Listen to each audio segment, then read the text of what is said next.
Asalaamu calaykum waraxmatullaahi wabarakaatu. Muuqaalkeenan waxaan idinku sharixi doonaa amaba aan kugu tusi doonaa qaabka aad isku diiwaan gelinayso bootcamp-ka Tixi Technology.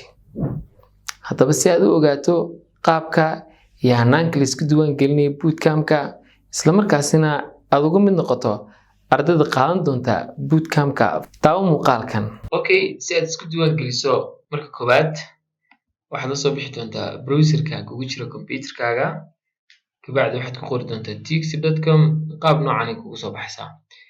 Sidaa markay kugu soo baxdo si aad markaa isku diiwaan geliso bootcamp-ka wajahada ugu horeysa ama qaybta sare ee platformka marka soo gasho waxaa ku qoran introducing on-site bootcamps. Markaa button-kan aad klik gareyn doontaa haddaad mobile isticmaalaysa haddaad computerka isticmaalaysaba. Marka koowaad wuxuu ku geyn doonaa markaa meeshii loogu talagalay waxaad ku dhufan doontaa markaa halkan ay ku qoran tahay ama videoga bartan ku jira full stack coding bootcamp. Halkan aad klik garanaysaa. Markaad klik gareyso waxaa halkan kugu soo bixi doontaa description-kii iyo macluumaadkii iyo waxyaalaha aad ku dhiganaysay bootcamp-ka technologies-kii kala duwanaa baa halkan ku yaala. Markaad akhrido technology-gan iyo qaybtan sharaxaadda ku saabsan waxyaalaha aad ku dhigan doonto halkan waxaad kugu jira video proof iyo sharaxaya waxyaabaha aad ku baran doontid. Kabacdi waxaad leedahay apply now hadda isdiiwaan geli. Markaan ku dhufto apply gareeyo waxaa kuu soo boodi doonaa foomkan yar oo ka oranaya qaabka login-ka u samayn lahayd. Marka login-ka markaad samaynaysid marka ugu horeysa waa inaad soo gashaa platform-ka adigoo isticmaalaya Gmail ama Facebook. Marka hadda waxaan ku geli doonaa anigu Gmail-kayga. Halkan aan klik garanayo waa inuu computerka kugu xidhiidhsan yahay amba aad garanaysaa password-ka iyo username-ka aad ku isticmaasho. Marka halkan aan ku dhufanaya Gmail-ka automatic markaa wuxuu isoo qaban doonaa Gmail-kaygii saas ayuu igu soo furay. Markuu saa igu soo baxo waxaa mar labaad dib laygu soo celiyay foomkii.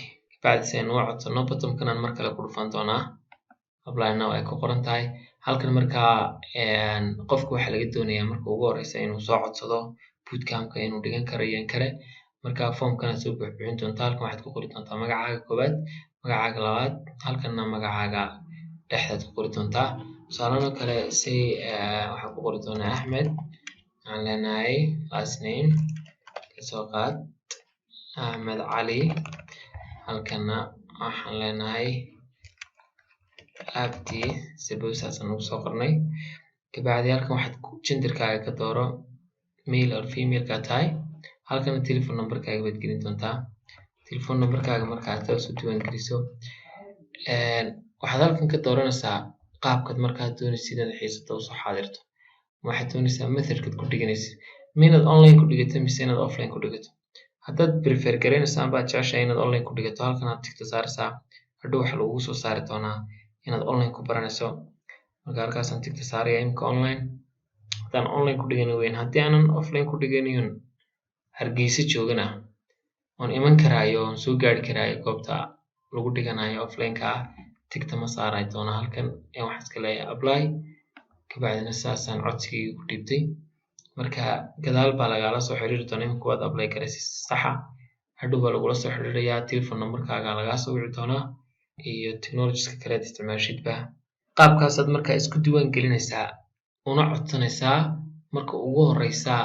Waxaan rajaynayaa inaad daawatay isla markaasina aad fahantay qaabka loo codsanayo bootcamp-ka. Haddaba si ay asxaabtaada kale iyaguna jecel inay bartaan bootcamp-kan oo ay uga faa'iidaystaan fadlan la wadaag oo share garee muuqaalka.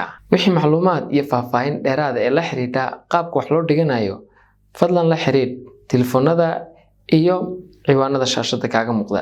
Aad baad mahadsantahay.